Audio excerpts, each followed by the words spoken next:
Hello students, welcome to Nimbus learning powered by engineers academy. एंड जैसा आपको पता है, गेट 2024 एंड गेट 2025 के लिए आगाज हो चुका है आरंभ बैच का, जिसको प्रीवियसली फाउंडेशन बैच भी जाना जाता था। और मैंने एक आपसे वादा किया था, हम फाउंडेशन बैच की टिप्स एंड ट्रिक्स के लिए एक सीरीज लेके आएंगे। आज का वीडियो उस सीरीज का 3rd नंबर का वीडियो है। ऑलरेडी हम उसके बारे में डिस्कस कर चुके हैं पंकज गर्ग सर के साथ में, हम डिस्कस कर चुके हैं विनय कुमावत सर के साथ में, और आज हम डिस्कस करेंगे नरसिंह सर के साथ में। आज हमारे साथ में नरसिंह सर अवेलेबल हैं। Narsingh sir is head of department of electronics engineering. आज हम नरसिंह सर के साथ में इलेक्ट्रॉनिक्स ही नहीं, इलेक्ट्रॉनिक्स के साथ में इलेक्ट्रॉनिक्स और इलेक्ट्रिकल दोनों ही डिपार्टमेंट की बात करेंगे कि जितने भी स्टूडेंट जिनको गेट 2024 और गेट 2025 का एग्जामिनेशन देना है, जिनको फाउंडेशन बैच मतलब आरंभ बैच में एडमिशन लेना है, उनके लिए हमारी टीम ने क्या तैयारी करी है, कैसा आगाज होने वाला है, कैसी शुरुआत होने वाली है। तो first of all I welcome to Narsingh sir. Yes sir, कैसे हैं सर आप? Thank you so much. अरे सर मस्त सर, एकदम बिल्कुल। So thank you so much sir. हाँ यस सर, यस सर।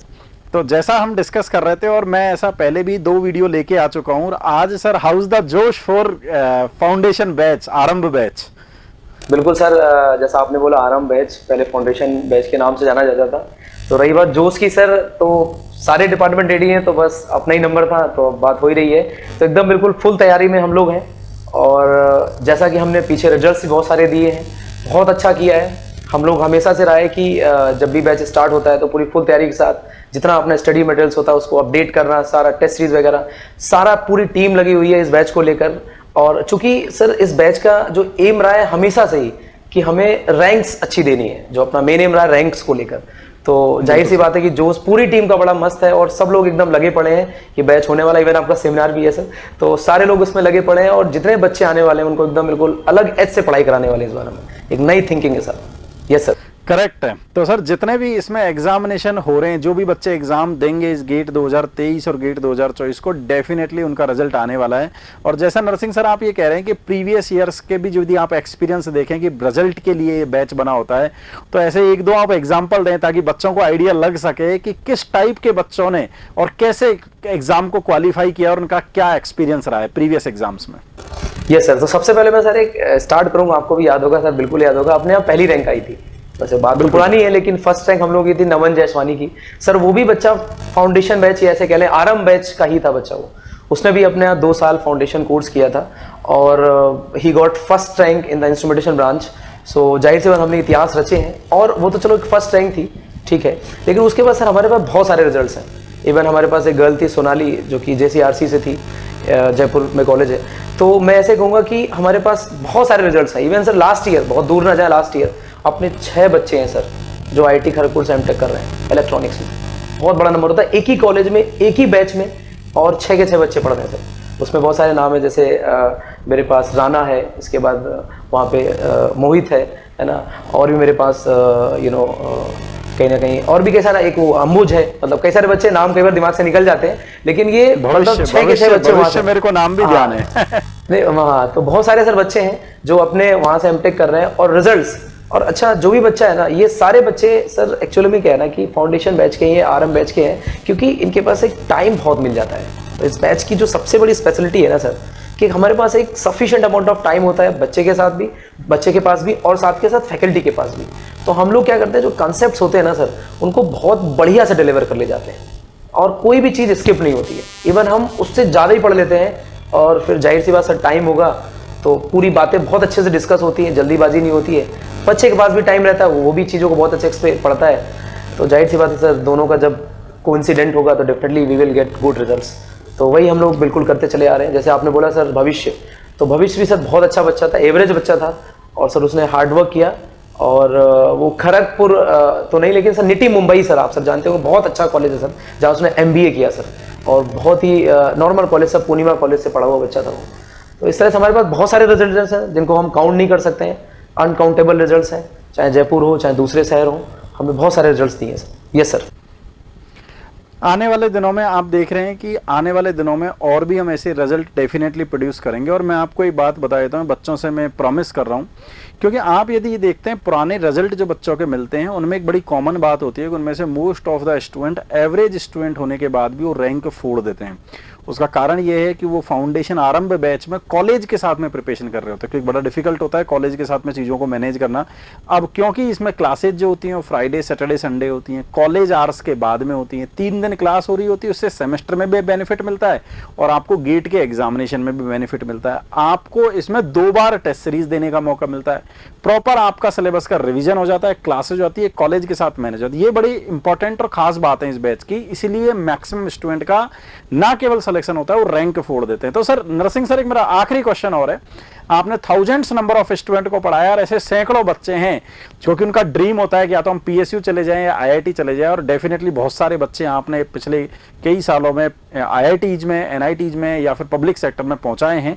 तो मेरा यहाँ पर एक क्वेश्चन ये आता है कि ऐसा क्या, जब मैंने सारी बात बताई, लेकिन ऐसा है उसमें क्या और इंपॉर्टेंट बातें जिसकी वजह से ना केवल इसमें परसेंटेज ऑफ सिलेक्शन है वो बहुत ज्यादा होता है, बल्कि इसमें उन स्टूडेंट का ज्यादा उन स्टूडेंट की ज्यादा परसेंटेज होता है जो रैंक फोड़ देते हैं इस फाउंडेशन बैच में।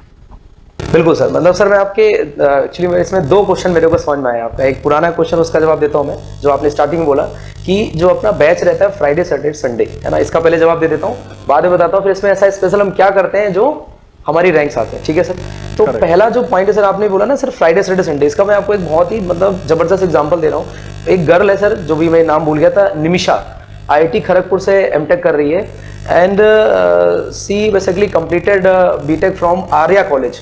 सर वो काफ़ी दूर है जयपुर से, सबको ही पता है, जयपुर में जो रहते होंगे लोकल्स उनको पता होगा, आर्या कॉलेज जयपुर से काफ़ी दूर है, और वो केवल इस आरंभ बैच के चक्कर में उस बैच को ज्वाइन क्यों, क्योंकि वो 3 दिन तो मैनेज कर सकती सर एनी हाउ, क्योंकि बहुत दूर था, उसको कॉलेज भी जाना होता था, कॉलेज का ही प्रेशर होता था, और सर उसने केवल 2 इयर्स का अपना प्रोग्राम था, वही 2.5 ईयर का प्रोग्राम, और उसकी 500 के अंदर रैंक आई थी, और उसके रिजल्ट से ही कि आज आईआईटी खड़गपुर में वो VLSI से एमटेक कर रही है, और अभी उसका परस्यूइंग की बात होती रहती है। तो सर ये जो आपने बोला ना, जो फाउंडेशन में जो 3 दिन का काम होता है, क्योंकि बच्चे पे सर कॉलेज का प्रेशर होता है सर, प्रैक्टिकल्स होते हैं, कॉलेज में असाइनमेंट्स होते हैं, आपके पास वहाँ पे सेमेस्टर के एग्जाम्स चलते रहते हैं, तो बच्चे को इतना टाइम नहीं होता पूरा वीक क्लासेस ले पाए वो।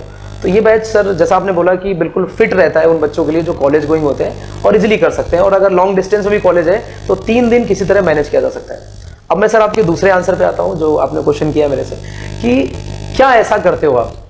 देखिए सर, हम और हमारी टीम जो है ना, एक्चुअल में क्या, जो बच्चा होता है फाउंडेशन बैच का, चूँकि वो 3rd ईयर या कई बच्चे 2nd ईयर से आते हैं तैयारी करने, उनको सफिशिएंट टाइम मिल जाता है। और सपोज मैं अभी का ले लूँ एग्जाम्पल, कोई बच्चा मेरे पास अभी ज्वाइन करता है, तो मैं अगले टाइम मतलब लगभग सितंबर अक्टूबर तक पूरा सिलेबस खत्म कर ले जाता हूँ बहुत ही आराम से, लगभग मोटा मोटा 12 महीने मेरे पास है, सारे सब्जेक्ट स्मूथली हो जाते हैं सर। अब अक्टूबर में मान लो मेरा सिलेबस हो गया, गेट एग्जाम सर फरवरी में होता है, स्टार्टिंग ऑफ फरवरी में, हमारे पास नवंबर, दिसंबर, इवन जनवरी सर 3 मंथ का टाइम बचता है। हम बच्चों को सर छोड़ते नहीं है सर, यही सबसे अच्छी खासियत है सर कि हम बच्चे को फ्री नहीं करते कि जाओ आपका तो सिलेबस करा दिया आप जाइए।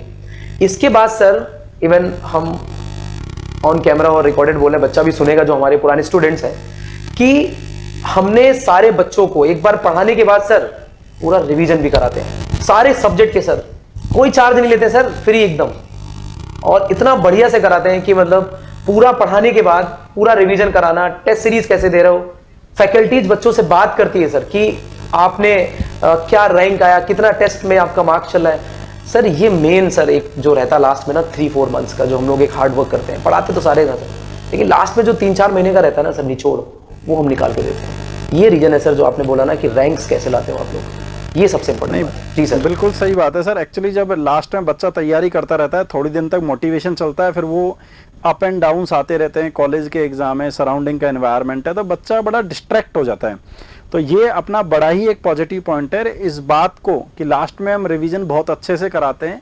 हमारे प्रीवियस स्टूडेंट भी इस वीडियो को देखेंगे और वो भी इस बात पर मोहर लगाएंगे कि कितना तगड़े से हमने उनको बहुत बेहतरीन तरीके से रिवीजन करवाया था। मैं स्टूडेंट से ये request, yes sir please sir continue करिए।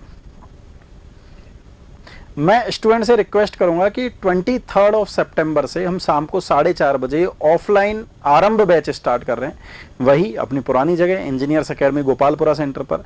जितने भी स्टूडेंट जो 3rd सेमेस्टर में जो तैयारी करना चाह रहे हैं, या फिफ्थ सेमेस्टर में, वो सब इस बैच में आ सकते हैं। 1.5 ईयर अराउंड 2 ईयर के इस प्रोग्राम में अपनी क्लासेज को बेहतरीन तरीके से कॉलेज के साथ मैनेज करें और फाइनल ईयर के साथ में या प्री फाइनल ईयर के साथ में आप अपनी रैंक इंश्योर कर सकते हैं। आप यदि मेहनत करेंगे, आप ज़बरदस्त मेहनत करेंगे, तो हमारी टीम और हम भी आपके साथ में कंधे से कंधा मिला के चलेगी। ना केवल आपका सिलेक्शन करवाएगी, कट ऑफ क्लियर करवाएगी, बल्कि यदि आप आरंभ बैच में आ रहे हैं तो आपको आईआईटी या पीएसयू और बहुत अच्छी रैंक में फोड़ने के लिए हम आपको विश्वास दिलाते हैं और हम भी आपके साथ में लगे रहेंगे। इन्हीं शब्दों के साथ आपसे मिलते हैं 23 सितंबर को शाम को 4:30 बजे जयपुर गोपालपुरा सेंटर पर। और हाँ, एक और इम्पोर्टेंट बात, आरंभ बैच अजमेर सेंटर पर भी स्टार्ट हो रहा है। जितने भी स्टूडेंट जो अजमेर सेंटर पर इस बैच को ज्वाइन करना चाह रहे हैं वो 26 सितंबर से वहां पर भी क्लासेज को एंजॉय कर सकते हैं। Wish you all the best wishes. We will see you on 23 September at 4:30 Sanghi campus Jaipur Gopalpura. All the best. Thank you. If you really like the video, please hit the like button, share the video, subscribe to our YouTube channel and press the bell icon for the latest updates. Thank you.